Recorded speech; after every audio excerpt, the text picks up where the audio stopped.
చేసిన దేవా, నీ సన్నిధిలోనే ప్రవేశించెదను. నీ పరిశుద్ధతను ప్రకాశించుటకు నీ పరిపూర్ణతలో నన్ను నడిపించుము.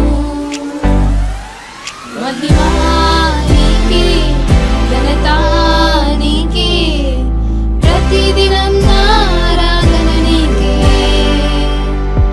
మహిమా నీకే, ఘనత నీకే, నిరంతరం మీ స్తోత్రార్పణ నీకే.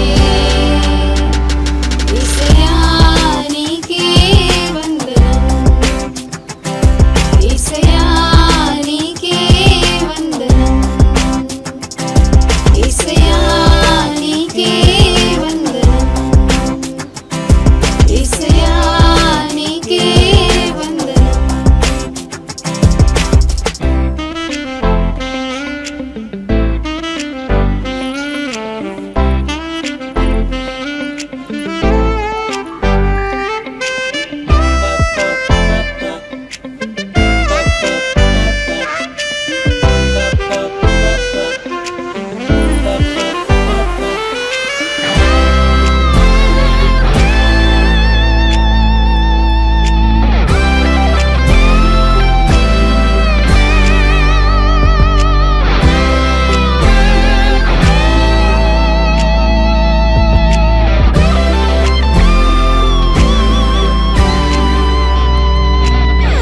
మట్టి ముద్దనైన నన్ను మనిషిగా రూపించావు, వట్టి వాడనైన గాని మహిమతో నన్ను నింపావు. మట్టి ముద్దనైన నన్ను మనిషిగా రూపించావు, వట్టి వాడనైన గాని మహిమతో నన్ను నింపావు. నీ కౌగిలిలో నన్ను హత్తుకుని, అరచేతులలో నన్ను చెక్కుకుని, నీ సన్నిధి కాంతిని నాపైనే ఉదయింపజేశావు. నీ కౌగిలిలో నన్ను హత్తుకుని, అరచేతులలో నన్ను చెక్కుకుని, నీ సన్నిధి కాంతిని నాపైనే ఉదయింపజేశావు. ఏమివ్వగలను నేను నీ ప్రేమకై, పగిలిన హృదయముతో ఆరాధింతును. మహిమా నీకే, ఘనత నీకే, ప్రతిదినం నా ఆరాధన నీకే. మహిమా నీకే, ఘనత నీకే, నిరంతరం నీ స్తోత్రార్పణ నీకే. యేసయ్యా నీకే వందనం, యేసయ్యా నీకే వందనం. దేవుని నామానికి స్తోత్రాలు. మీ అందరికీ నా హృదయపూర్వక వందనాలు. సజీవ వాక్యం అనే ఈ కార్యక్రమానికి మీ అందరినీ ప్రేమపూర్వకంగా ఆహ్వానిస్తున్నాను. దేవుని వాక్యం బ్రతికిస్తుంది, జీవింపజేస్తుంది, అది మిమ్మల్ని ఆశీర్వదిస్తుంది. దైవజనులు రెవరెండ్ బి జోసెఫ్ గారు ఆత్మవరములతో బహుబలంగా వాడబడే దైవజనుడు. కాబట్టి రండి, ఇప్పుడు మనం దైవ సందేశాన్ని విందాం. Praise the lord. ప్రభు అయినటువంటి యేసుక్రీస్తు నామములో మీ అందరికీ నా హృదయపూర్వక వందనాలు. మీరందరూ బాగున్నారు కదూ? మీరు బాగుండాలని, మీ కుటుంబాలు ఆరోగ్యంతోనూ సంతోషంతో ఉండాలని, దేవుని యొక్క దీవెనలు పొందాలని మేము అనునిత్యము ప్రార్థిస్తూ ఉన్నాం. ప్రత్యేకంగా సజీవమైన వాక్యం అనే ఈ ఆధ్యాత్మిక కార్యక్రమానికి స్వాగతం, సుస్వాగతం. మిమ్మల్ని అందరినీ ప్రేమపూర్వకంగా ఆహ్వానిస్తున్నాం. నా పేరు రెవరెండ్ బి జోసెఫ్. దైవ గ్రంథములో నుండి ఒక లేఖన భాగాన్ని మనం చదువుకుందామా? దినవృత్తాంతాల 2వ గ్రంథం 13వ అధ్యాయం 21వ వాక్యం. అబియా వృద్ధి పొందెను. దేవుని బిడ్డలారా, ఈ వాక్యాన్ని మనం చూస్తే ఇక్కడ ఒక రాజు గురించి చెప్పబడతా ఉంది. ఈ రాజు ఎవరు అని మనం ఆలోచన చేస్తే, ఈ రాజు యూదా ప్రజలకి ఆయన రాజు అయి ఉన్నాడు. అయితే ఈయన గురించి చెప్పబడుతున్నటువంటి ఒక ఆశీర్వాదకరమైనటువంటి మాట, అబియా వృద్ధి పొందాడంట. అన్ని విషయాల్లో అతడు దీవించబడ్డాడు. అయితే ఈ దినాల్లో మన జీవితాల్లో కూడా మనము కూడా వృద్ధి పొందాలి. అన్ని విషయాల్లో, ప్రతి విషయంలో మనము దీవించబడాలనేటువంటి ఆశ మనందరము కూడా కలిగి ఉంటాం. ఈ సందర్భంగా ఈ యొక్క టీవీ కార్యక్రమాన్ని వీక్షిస్తున్న మీ అందరి జీవితాలు కూడా అబియాలాగా వృద్ధి పొందాలి అంటే అబియా ఏం చేసి వృద్ధి పొందాడో ఆ విషయాలన్నిటిని కూడా మనం ఈ దినము ధ్యానించబోతున్నాం. అబియా అనగా నా తండ్రి అని అర్థం. చూడండి, అతని పేరు పెట్టి పిలిచినప్పుడు ప్రజలు అబియా అని పిలవగానే నా తండ్రి అని పిలుచుట జరుగుతుంది. దేవుణ్ణి జ్ఞాపకం చేసేటువంటి పేరు. గమనించండి, ఇతడు ఎంతగానో వృద్ధి పొందాడు. మనందరికీ తెలుసు, ఇశ్రాయేలీలు 2 భాగాలుగా విభాగించబడ్డారు. ఇశ్రాయేలు వారు, అలాగనే ఒక ప్రక్కన యూదావారు. ఇక్కడ మనం గమనించినట్టయితే ఈ ఇద్దరు రాజులకి ఇక్కడ ఒక యుద్ధం జరగబోతా ఉంది. మీరు వాక్యంలో చూసినట్టయితే యూదారాజు అయినటువంటి అబియాకి కేవలము ఆయనకి ఉన్నటువంటి సైన్యం 4 లక్షల సైన్యం. కానీ మనం గమనించినట్టయితే అక్కడ ఇశ్రాయేలు వారికి ఉన్నటువంటి సైన్యం 8 లక్షలు ఉంది. అంటే సగానికి పైగా, డబుల్గా మనకి ఇక్కడ సైన్యం కనబడతా ఉంది. ఈ ఇద్దరి మధ్య యుద్ధం, ఈ ఇద్దరి మధ్య బీభత్సం. అవును, నీ జీవితంలో నా జీవితంలో కూడా ఇలాంటి పరిస్థితుల్ని మనం ఎదుర్కోవాల్సి వస్తుంది. సజీవమైన వాక్యం అనేటువంటి ఈ ఆధ్యాత్మిక కార్యక్రమంలో దేవుడి వాక్యాన్ని మీ ముందు ఎందుకు పెడుతున్నాడంటే ఆయన అబియాలాగా నీవు కూడా వృద్ధి పొందాలని దేవుడు కోరుతా ఉన్నాడు. ఏం చేసి అబియా వృద్ధి పొందాడు? మనం చూసినట్టయితే అబియాకి ఆపోజిట్ ఉన్నటువంటి రాజు పేరు యెరోబాము. జనులు విస్తరించును, బలిసిన వాడు అని అర్థం ఇచ్చే ఈయన జీవితంలో సైన్యాన్ని చూసి ఆయన తన జీవితంలో గర్వించి ఉండొచ్చు. నాకు ఉన్నటువంటి సైన్యం పెద్దది అనుకుని ఉండొచ్చు. నా సైనికులు విరోచితంగా పోరాడి నాకు గొప్ప విజయాన్ని తీసుకొస్తారని ఆయన మనస్సులో, అంతరంగంలో ఆయనకి ఉండి ఉండవచ్చు. కానీ మనం చూసినట్టయితే వాక్యంలో అబియా వృద్ధి పొందాడు. కానీ ఈ యొక్క రాజు అయినటువంటి యెరోబాము అంతకంతకు తన జీవితంలో దిగజారిపోయినట్టుగా మనం చూస్తున్నాం. సేవకులను త్రోసేశాడు. అన్యజనులకు మొర్రపెట్టుకున్నటువంటి వ్యక్తిగా మనకు ఈ యొక్క యెరోబాము కనబడతా ఉన్నాడు.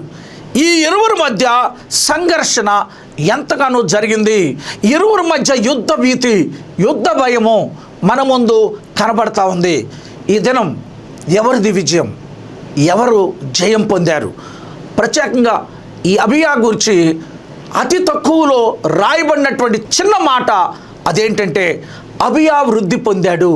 ఈరోజు మన టాపిక్ ఏంటంటే అబియా వృద్ధి పొందుటకు గల కారణం ఏంటి? అనేకమైన కారణాలు ఉన్నాయి. వాటిలో 5 ప్రాముఖ్యమైనటువంటి కారణాలు నేను చెప్తాను. నీ జీవితంలో కూడా అబియాలాగా ఆశీర్వదించబడాలంటే, అబియాలాగా దీవించబడాలి అంటే ఇదిగో ఈ సమయంలో అబియా చేసిన ఈ 5 పనులు నీ జీవితంలో కూడా నువ్వు చేసినట్టయితే తప్పనిసరిగా దేవుడు నీ జీవితంలో అద్భుతాన్ని చేస్తాడు. ఏం చేశాడు అబియా? అబియా వృద్ధి పొందడానికి గల కారణం ఏంటి? నెంబర్ 1, మనం బైబిల్ చూసినట్టయితే దినవృత్తాంతాల 2వ గ్రంథం 13వ అధ్యాయం 10వ వాక్యం. అయితే యెహోవా మాకు దేవుడై ఉన్నాడు, మేము ఆయనను విసర్జించిన వారము కాము. ఇక్కడ కనబడుతుంది ఏంటంటే అబియా దేవుణ్ణి విసర్జించలేదు. కారణం ఏంటంటే దేవుని యొక్క శక్తి ఏంటో అబియాకి పూర్తిగా తెలుసు. ఈ దినం మన జీవితాల్లో చాలాసార్లు దేవుని విసర్జించలేదు అనుకుంటూ కూడా మన యొక్క దైనందిన జీవితంలో దేవునికి ఇంపార్టెన్స్ లేకుండా ఆయన విసర్జిస్తున్నాం. ఈ లోక సాంప్రదాయాలను పెట్టుకొని నీ వ్యాపారంలోనేమి, నువ్వు చేసే పనుల్లోనేమి, ప్రతి విషయంలో కూడా దేవుణ్ణి ప్రక్కన పెడుతూ ఉన్నాం. దేవుణ్ణి విసర్జించినటువంటి వ్యక్తులుగా మనం ఉంటున్నాం.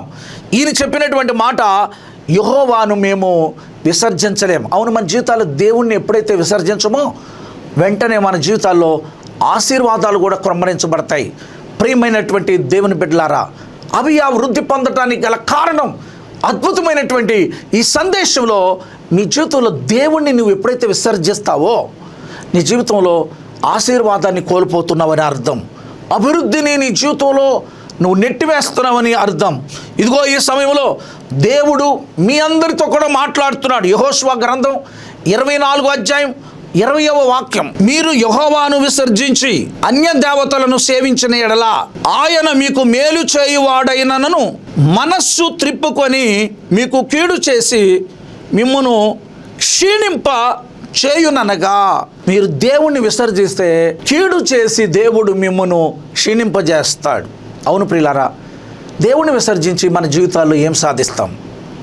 దేవుణ్ణి విసర్జించినంత కాలం ఆయన మన బాగోగులు, మన పరిస్థితుల్ని ఆయన ఎప్పుడు కూడా చూస్తూ ఉండేటువంటి దేవుడు, మన అవసరతలు చూస్తున్నటువంటి దేవుడు, మనకు కావలసిన వాటిని అనుగ్రహించేటువంటి దేవుడు. అబియా వృద్ధి పొందాడు. కారణం ఏంటంటే దేవుణ్ణి అన్ని విషయాల్లో కూడా ఎక్కడ కూడా విసర్జించలేదు. ఈరోజు మన సాంప్రదాయాలు, మన పద్ధతులు, మన కట్టుబాట్లు దేవుణ్ణి పక్కన పెట్టేవిగా కనపడుతున్నాయి. మనిషికి ఇంపార్టెన్స్ ఇస్తున్నాం. ఈరోజు నువ్వు దేవునికి ఇంపార్టెన్స్ ఇచ్చినట్టయితే నీ జీవితంలో అద్భుతమైనటువంటి అభివృద్ధిని నువ్వు పొందుతావు. అబియా అలాంటి వృద్ధిని పొందాడు. కారణం ఏంటంటే ఎక్కడ కూడా ఆయన చేసే పనుల్లో దేవుణ్ణి విసర్జించలేదు. ఆయన సన్నిధిలో ఆయన జ్ఞాపకం చేసుకునేటువంటి అబియా దేవుని దగ్గర వృద్ధి పొందాడు. ఆయన పరిపాలించిన కాలం చాలా తక్కువ కాలం. కేవలం అతడు 3 సంవత్సరములు మాత్రమే యెరూషలేమును ఏలుబడి చేశాడు. కేవలం 3 సంవత్సరాలే. ఈ 3 సంవత్సరాల్లో దేవుడు అత్యధికమైన దీవెనలు అబియా జీవితంలో దేవుడిచ్చాడు. ప్రియమైన ఈ వాక్యమును వింటున్న బిడ్డలారా, నీ జీవితంలో ఆశీర్వాదం లేకుండా పోయిందా? నీ జీవితంలో వృద్ధి లేకుండా పోయిందా? అయ్యా, మేము వ్యాపారం చేస్తున్నాం, మా వ్యాపారంలో వృద్ధి పొందలేకపోతున్నాం. అయ్యా, నేను జాబ్ చేస్తున్నాను, నాకు వచ్చే ఆదాయాన్ని నేను సక్రమంగా ఉంచుకోలేకపోతున్నాను, లోటును అనుభవిస్తున్నాను అని నీ జీవితంలో నువ్వు అనుకుంటూ ఉంటే, అయ్యా నేను సంపాదిస్తున్నాను, నాకు వచ్చే ధనం అంతా కేవలము డాక్టర్స్ పాలవుతుంది, లాయర్ల పాలవుతుంది, ఈ విధంగా మనుషుల పాలవుతుందని నువ్వు కృంగిపోతూ ఉంటే, ఈ దినము దేవుడు నీకు ఇస్తున్నటువంటి ప్రత్యేకమైనటువంటి హెచ్చరిక ఏంటంటే, నీ జీవితంలో దేవుణ్ణి విసర్జించని వ్యక్తిగా నువ్వు ఉంటే చాలు. దేవుడు నిన్ను ఆశీర్వదిస్తాడు, దేవుడు నిన్ను వృద్ధి పొందిస్తాడు. అబియా వృద్ధి పొందుట గల కారణం ఏంటంటే, ఏ విషయంలో కూడా దేవుణ్ణి విసర్జించకుండా ఆయనకు మాత్రమే, ఆయన వాక్యానికి మాత్రమే, ఆయన ప్రవక్తలకు మాత్రమే ఇంపార్టెన్స్ ఆయన ఇచ్చాడు. నీ జీవితంలో మరి ఇస్తున్నావా? దేవునికి ఇంపార్టెన్స్ ఇస్తున్నావా? దేవుడు నీతో స్పష్టంగా మాట్లాడుతున్నాడు. 2వ విషయం మనం చూసినట్లయితే దినవృత్తాంతాలు 2వ గ్రంథం 13వ అధ్యాయం 12వ వాక్యం, ఆలోచించుడి, దేవుడే మాకు దేవుడై మాకు అధిపతిగానున్నాడు. మీ మీద ఆర్భాటం చేయుటకై బూరలు పట్టుకొని ఊదునట్టి ఆయన యాజకులు మా పక్షముగా ఉన్నారు. ఇశ్రాయేలు వారలారా, మీ పితరులు దేవుడైన యెహోవాతో యుద్ధం చేయకుడి, చేసినను మీరు జయమొందరు. 12వ వచనంలో మనం చూస్తే ఇక్కడ ఈ రాజు చెప్తున్న మాట, మాకు అధిపతి మా దేవుడు. గమనించండి, చాలా గృహాల మీద ఈ గృహానికి అధిపతి యేసు అని రాస్తుంటారు. కానీ మనం తీసుకునే నిర్ణయాల్లో కానీ, మనం చేసే వ్యాపారాల్లో కానీ, మనం చేసే కార్యాల్లో కానీ, ప్రియులారా, మనం చేసే ప్రతి అభివృద్ధికరమైన కార్యాల్లో ఎక్కడ కూడా దేవునికి మనము అధిపతిగా పెట్టుకున్నట్టు ఉండము. ఈ దినం దేవుణ్ణి విసర్జించని వ్యక్తిగా ఆయన్ని నీ యొక్క అధిపతిగా నువ్వు చేసుకోవాలి. అబియా అదే చేశాడు. అబియా వృద్ధి పొందాడు. అబియా ఆశీర్వదించబడ్డాడు. అబియా ప్రత్యేకమైన దీవెనలు పొందాడు. అతడు జయము పొందిన వ్యక్తిగా, ధీరుడుగా, వీరుడుగా మనకు కనబడుతున్నాడు. కారణం ఏంటంటే, దేవుణ్ణి విసర్జించని ఏ మనిషి అయినా, దేవుణ్ణి అధిపతిగా పెట్టుకున్న ఏ వ్యక్తి అయినా జయం పొందకుండా ఎలా ఉంటాడు? ఈరోజు నీ జీవితంలో ఆయన్ని అధిపతిగా పెట్టుకో. ఆయన చెప్పినట్టు నువ్వు జీవించు. అధిపతి అంటే ఏంటి? సమస్తము ఆయన చేతిలోనే నడుస్తూ ఉంటుంది. చూడండి, నిన్ను నడిపించే దేవుడు, ప్రతి కార్యములు ఆయన్ని నువ్వు అధిపతిగా పెట్టుకోవాలి. అందుకనే ఒక పాట ఉంది కదా, అలా సైన్యములకు అధిపతి అయిన ఆ దేవుని కీర్తించేదను. అవును, సైన్యములకు అధిపతి అయినటువంటి వాడు యేసు. ఆయన మాత్రమే నడిపించగలడు. మనకందరికీ తెలుసు, పరిశుద్ధ గ్రంథంలో దావీదుకి గొలియాతుకు జరిగిన యుద్ధంలో నేను సైన్యములకు అధిపతియగు యెహోవా పేరట నీ మీదకి వచ్చుచున్నానని ఒక చిన్న బాలుడు ఎంతో ఆజానుబాహుడైన వ్యక్తి మీదకి యుద్ధానికి వెళుతూ ఆ మాటను ప్రకటించాడు. చూడండి, ఈ బాలుడికి విజయము ప్రాప్తించింది. కారణం ఏంటంటే అతడు అంటున్నాడు, నా దగ్గర ఈటి మాత్రమే లేదు, నా దగ్గర ఖడ్గము కాదు, దేవుడు నాతో అధిపతిగా ఉన్నాడు అని ఆ ఒక్క ధైర్యంతో యుద్ధానికి వెళ్ళిన ఆ బాలుడు అద్భుతమైనటువంటి విజయాన్ని పొందుకున్నాడు. ఏదైనా నీ జీవితంలో దేవుణ్ణి విసర్జించని వ్యక్తిగా ఉంటే అబియా వృద్ధి పొందినట్టుగా నువ్వు పొందుతావు. ఆయన అదే అంటున్నాడు, మేము యెహోవాని విసర్జించలేదు. రెండో విషయం ఆయన చెప్పిన మాట ఏంటంటే, ఆలోచించండి, దేవుడే మాకు అధిపతిగా ఉన్నాడు, మీ మీద ఆర్భాటము చేయుటకై బూరులు పట్టుకొని ఊదునట్టి ఆయన యాజకులు మా పక్షంగా ఉన్నారు. ఇజ్రాయేలు వారారా ఆలోచించండి, దేవుడే మాకు అధిపతి. ఇదేనా దేవుడు నీకు అధిపతిగా ఉంటే అద్భుతమైన జయాలు నీ జీవితంలో పొందుతావు, వృద్ధిని పొందుతావు. అబియా వృద్ధి పొందటానికి గల కారణం ఇదే, జయం పొందటానికి గల కారణం ఇదే, దేవుడు అధిపతిగా ఉన్నాడు. మూడో విషయం ఆల్రెడీ మనం చదివాము, అదే వచనంలో మనం చూస్తే దినవృత్తాంతాల 2వ గ్రంథం 13వ అధ్యాయం 12వ వాక్యం, నీ మీద ఆర్భాటము చేయుటకై బోరులు పట్టుకొని ఊదునట్టి ఆయన యాజకులు మా పక్షముగా ఉన్నారు, మా పక్షముగా ఉన్నారు. ఇజ్రాయేలు వారలారా, మీ పితరులు దేవుడైన యెహోవాతో యుద్ధం చేయకుడి, చేసినను మీరు జయమొందరు.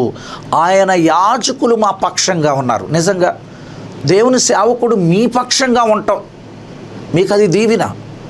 ఈ వాక్యం వింటున్న చాలామంది జీవితాల్లో మీ సేవకుడి మీద తిరుగుబాటు చేసిన అనుభవాలు మీరు కలిగి ఉన్నారు. మీ జీవితంలో ఎన్నో రకములైనటువంటి పరిస్థితులు మీరు ఎదుర్కొని ఉండొచ్చు, కానీ సేవకుల మీద తిరుగుబాటు చేయొద్దు. నీ సంఘ కాపరి మీ పక్షంగా ఉన్న వ్యక్తిగా ఆయన ఉంటే జయము నీదే. ఎందుకంటే దైవజనుల్ని దేవుడు ఎన్నుకున్నాడు. వారిలో ఏదైనా బలహీనతలు చూస్తే వారి మీద మీరు తిరుగుబాటు చేయొద్దు, వారికి ఆజ్ఞాపించినట్టు మాట్లాడొద్దు.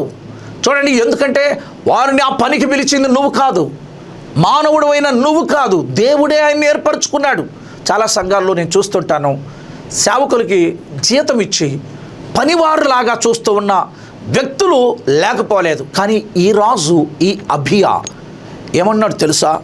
మీరు చూసినట్లే ఆయన యాజకులు మా పక్షముగా ఉన్నారు.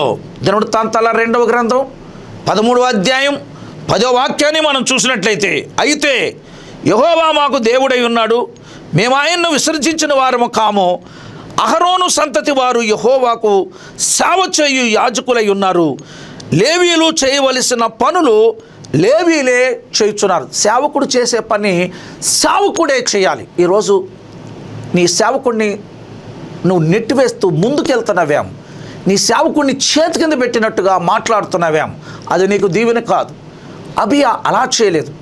యాజకులు చేసే పని యాజకులే చేశారు. అవును, ఈరోజు మన జీవితాల్లో మనం అలాగ ఉంటున్నామా? ఆలోచించండి.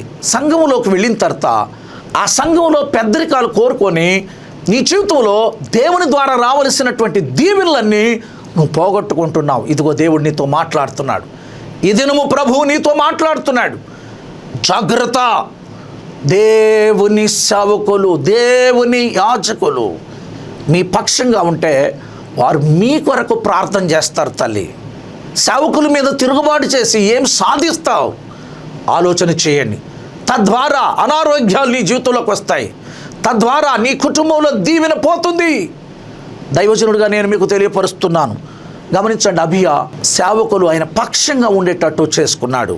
మూడో విషయం, ఆయన యాజకులు మా పక్షముగా ఉన్నారు. మరి వీళ్ళ పక్షంగా ఎవరున్నారు? వీళ్ళ పక్షంగా అన్యజనులైన వ్యక్తుల్ని వారు సమకూర్చుకున్నారు. దేవుడు కాని వాటికి యాజకులుగా అన్యజనులైనటువంటి ఆ వ్యక్తుల నుండి యాజకులుగా వారు చేసుకున్నట్టుగా పరిశుద్ధ గ్రంథములో మనము చూడగలుగుతాం. ఈ సందర్భంగా గమనించండి, దేవుని బిడ్డలుగా జ్ఞాపకం చేసుకుందాం. మరి అవతల ఉన్నటువంటి ఇశ్రాయేలు రాజు అయినటువంటి యెరోబాము ఎలాంటి యాజకులు ఆయన పక్కన ఉన్నారో చూడండి. దినవృత్తాంతాల 2వ గ్రంథం 13వ అధ్యాయం 9వ వాక్యం, మీరు అహరోను సంతతి వారైన యెహోవా యాజకులను లేవీయులను త్రోసివేసి, దేవుడు ఏర్పాటు చేసుకున్న వాళ్ళు త్రోసేశారు. అన్య దేశముల జనములు చేయున్నట్లు మీ కొరకు యాజకులను నియమించుకుంటారు కదా. మీరు నియమించుకోవటం ఏంటి? మీరు ఎన్నిక చేసుకోవటం ఏంటి? నీకు ఇష్టమైన వారిని నువ్వు తెచ్చుకుంటావా? ఇదిగో దేవుని సేవ అంటే దేవుడే ఏర్పాటు చేసి ఆ సేవకులను తీసుకురావాలి. ఒక కోడితోనూ 7 గొర్రె పొట్టేళ్లతోనూ తన్ను ప్రతిష్ఠించుకున్నట్టుకై వచ్చు ప్రతివాడు దైవములు కాని వాటికి యాజకుడు అగుచున్నాడు. మా యాజకులు అలా కాదు. అబియా చెప్పిన మాట, యెహోవా యాజకులు యెహోవా కార్యములనే చేస్తున్నారు. మరి వీళ్ళు దైవములు కాని వాటికి యాజకులుగా అన్యజనులను తెచ్చుకొని పెట్టుకున్నటువంటి యెరోబాము తన జీవితంలో దేవుని కోపాన్ని చూశాడు. ఇంకా వీళ్ళు ఏం చేశారు చూడండి. దినవృత్తాంతాలు 2వ గ్రంథం 13వ అధ్యాయం 14వ వాక్యం. యూదావారు తిరిగి చూచి యోధులు తమకు ముందున వెనకన ఉన్నట్టు తెలుసుకొని యెహోవాకు ప్రార్థన చేసిరి. యాజకులు బూరలు ఊదిరి, యెహోవాకు ప్రార్థన చేసిరి. చూశారండి, శత్రువులు 8 లక్షల మంది ఉన్నారు. ఈ 8 లక్షల మందిని చూసి వారు భయపడటము లేదు. కానీ గమనించండి, యెహోవాకు వీళ్ళు ప్రార్థన చేశారు. ప్రేయర్ చాలా మోస్ట్ ఇంపార్టెంట్ అవర్ లైఫ్. మన జీవితంలో ప్రార్థన చాలా ప్రాముఖ్యమైనది. నువ్వు ఎక్కువగా ప్రార్థించటం చేత దేవుని యొక్క అద్భుతాన్ని మీ జీవితంలో మీరు చూస్తారు. ప్రార్థన లేని వారు అద్భుతాలు పొందలేరు. దేన్ని నువ్వు జయించలేకపోతున్నావు, దాన్ని జయించాలి అంటే ప్రార్థన చేసే వ్యక్తులుగా మనం ఉండాలి. ఈ యొక్క అబియా వారికంటే ఎక్కువగా ఉన్న బలమైన సైన్యమును చూసి వారందరూ కూడా ప్రార్థన చేయటం ప్రారంభించారు.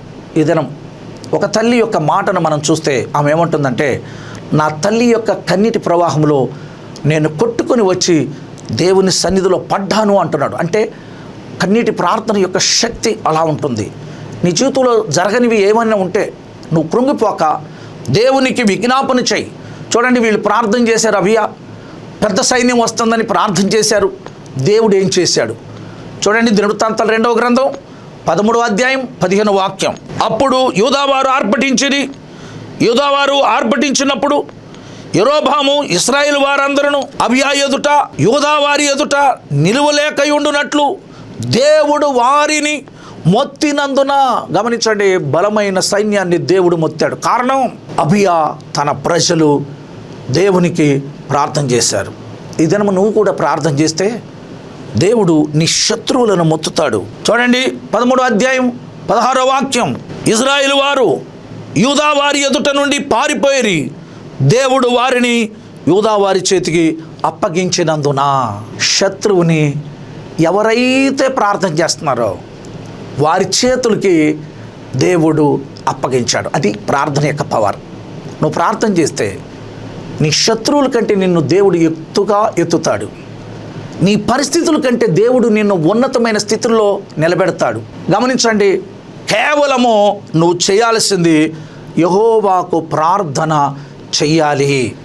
మన తండ్రికి మనము ప్రార్థన చేయటం చేత శత్రువుల కంటే నిన్ను ఉన్నతంగా దేవుడు ఉంచుతాడు. ఈ దినం ఈ వాక్యం వింటున్నా నీ జీవితంలో అబియా చేసిన ఈ పని ప్రాముఖ్యంగా నువ్వు కూడా చేయటం అవసరమని దైవజనుడిగా నేను తెలియపరుస్తున్నాను. అబియా చేసిన ఇంకొక పని ఉంది. దినవృత్తాంతాలు 2వ గ్రంథం 13వ అధ్యాయం 18వ వాక్యం. ఈ ప్రకారము ఇశ్రాయేలు వారు ఆ కాలమందు తగ్గింపబడిరి కానీ యూదావారు తమ పితరుల దేవుడైన యెహోవాను ఆశ్రయించిన హేతువు చేత జయమొందిరి. గమనించండి, ఇశ్రాయేలు వారు తగ్గింపబడ్డారు కానీ యూదావారు ఏమయ్యారంటండి, వారు హెచ్చింపబడ్డారు, వారు జయము పొందారు. కారణం ఏంటంటే వీరు యెహోవాను ఆశ్రయించారు. అవును, మనకు కలిగిన ప్రతి పరిస్థితుల్లో దేవుడైన యెహోవాని ఆశ్రయించటం మంచిది అని దైవజనుడిగా నేను మీకు తెలియపరుస్తున్నాను. కీర్తనల గ్రంథం 9వ కీర్తన 10వ చరణం. యెహోవా నిన్ను ఆశ్రయించు వారిని నువ్వు విడిచిపెట్టువాడవు కాదు. ఎవరైతే ఆయన్ని ఆశ్రయిస్తారో దేవుడు ఎన్నడూ విడిచిపెట్టాడు. వీళ్ళు ఆశ్రయించారు, దేవుని యొక్క దీవెనలు పొందారు. 34వ కీర్తన 10వ చరణం, యెహోవాను ఆశ్రయించు వారికి ఏ మేలు కొదువై ఉండదు. నీకు మేలులు కొదువుగా ఉండవు, ఎందుకంటే నువ్వు దేవుణ్ణి ఆశ్రయించావు కాబట్టి. కీర్తనల గ్రంథం 5వ కీర్తన 11వ చరణము, నిన్ను ఆశ్రయించు వారందరూ సంతోషించుదురు, నిత్యము ఆనందధ్వని చేయుదురు. సంతోషం నీ జీవితంలో ఉంటుంది. ఎవరైతే ఆయన ఆశ్రయిస్తారో వారికి దేవుడు సంతోషాన్ని ఇస్తాడు. ఈ దినం దేవుడు నీతో మాట్లాడుతున్నాడు. దేవుడిని ఆశ్రయించు, నాకు భయం కలుగు దినమున నేను నిన్ను ఆశ్రయిస్తానని చెప్పిన కీర్తనకారుని యొక్క మాటలు గుర్తుపెట్టుకో. ప్రతి క్షణము దేవుణ్ణి ఆశ్రయించిన బిడ్డగా నువ్వు ఉన్నట్టయితే అబియాలాగా ఆశీర్వదించబడతావు, జయం పొందుతావు. ఈ దినము మనం చూసిన టాపిక్ అబియా వృద్ధి పొందుటకు గల కారణములు. మనం 5 విషయాలు చూసాం. ఏం చేశాడు ఈ రాజు? మరొకసారి నేను తెలియపరుస్తున్నాను, యెహోవాను విసర్జించలేదు. రెండో విషయం, దేవుడు ఆయనకు అధిపతిగా చేసుకున్నాడు. మూడో విషయం, యెహోవా యాజకులు తన పక్షంగా ఉండేటట్టు చేసుకున్నాడు. నాలుగో విషయం, యెహోవాకు ప్రార్థన చేశాడు. ఐదో విషయం, అన్ని పరిస్థితుల్లో యెహోవాను ఆశ్రయించటం చేత వీళ్ళు దినదినం పెరిగారు, జయం పొందారు. ఆశ్రయించని వారు, మనుషులను సంప్రదించిన వారు అపజయం పాలయ్యారు. ఈ దినం ఈ వాక్యం వింటున్న మీ జీవితాల్లో ఈ 5 కార్యాలు నువ్వు కూడా చేస్తే నీ జీవితంలో వృద్ధి పొందుతావు, జయం పొందుతావు. ప్రార్థించుకుందామా? ప్రేమ కలిగిన మా ప్రియ పరలోకపు తండ్రి, సజీవమైన వాక్యం అనే ఈ ఆధ్యాత్మిక కార్యక్రమమును బట్టి కృతజ్ఞతాస్తుతులు చెల్లిస్తున్నాం. ఈ మాటలు విన్న ప్రతి బిడ్డని అబియా జీవితం ద్వారా మీరు వారిని ప్రోత్సహించారని, వారితో మాట్లాడారని నమ్ముతూ మరొకసారి మమ్మల్ని మీకు అప్పగించుకుంటూ మా ప్రేక్షకులను దీవించుమని, ఆశీర్వదించుమని, వృద్ధి పొందింప చేయమని, అబియాలాగా మేము కూడా చేయటానికి కృప చూపమని యేసుక్రీస్తు నామం పేరట ఈ ప్రార్థన అడిగి వేడుకుంటున్నాం తండ్రి. Amen. May God bless you. మీ ప్రార్థన అవసరతల కొరకు ఈ నంబర్ని సంప్రదించండి. 9154534455. దేవుడు మిమ్మల్ని దీవించును గాక. ఆమెన్.